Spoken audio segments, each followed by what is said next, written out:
আসসালামু আলাইকুম, welcome back to my YouTube channel.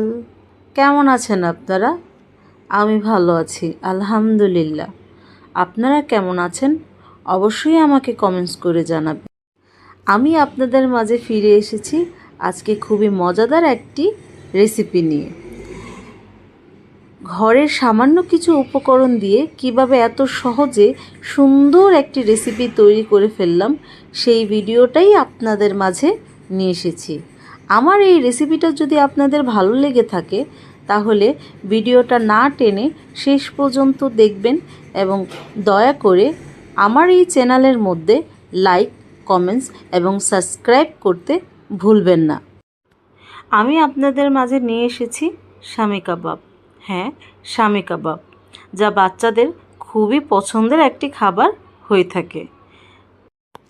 কিভাবে খুব সহজেই তৈরি করে ফেলা যায় শামী কাবাব এবং কিভাবে অনেক দিন ফ্রিজিং করে রেখে দেওয়া যায় সেই প্রসেসিংটাই আপনাদের মাঝে নিয়ে এসেছি। তাহলে চলুন আমরা ফিরে আসি মূল ভিডিওতে।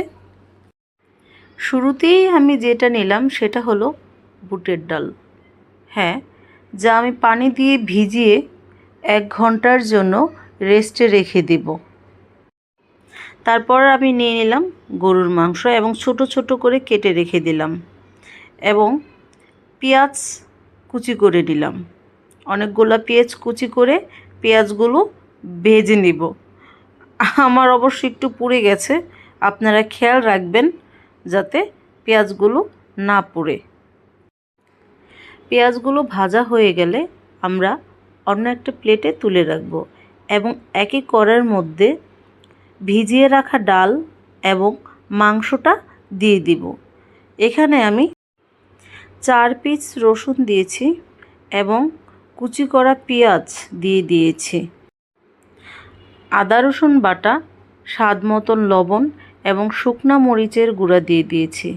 এখানে আমি গরম মশলা দিয়েছি এবং হলুদের গুঁড়ো, মরিচের গুঁড়ো, ধনিয়া জিরের গুঁড়ো দিয়ে দিয়েছি এবং আমি এখানে প্রয়োজন মতন পানি দিয়ে ভালো করে ঢাকনা দিয়ে ঢেকে রান্না করার জন্য লো হিটে দিয়ে দিয়েছি।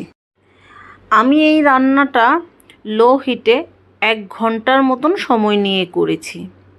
1 ঘন্টা পরে আমার পানিগুলো যখন একদম শুকিয়ে গেছে আমি ভালো করে নেড়েচেড়ে নেব এবং দেখব যে 1 ফোঁটাও যাতে পানি না থাকে, যাতে সম্পূর্ণটা শুকিয়ে যায়।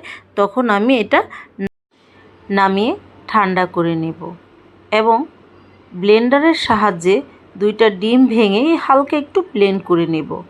একটি বোলের মধ্যে ঢেলে পেঁয়াজ কুচি, কাঁচামরিচ, ধনিয়া পাতা এবং ভেজে রাখা পেঁয়াজগুলো দিয়ে ভালো করে মিশিয়ে নেব।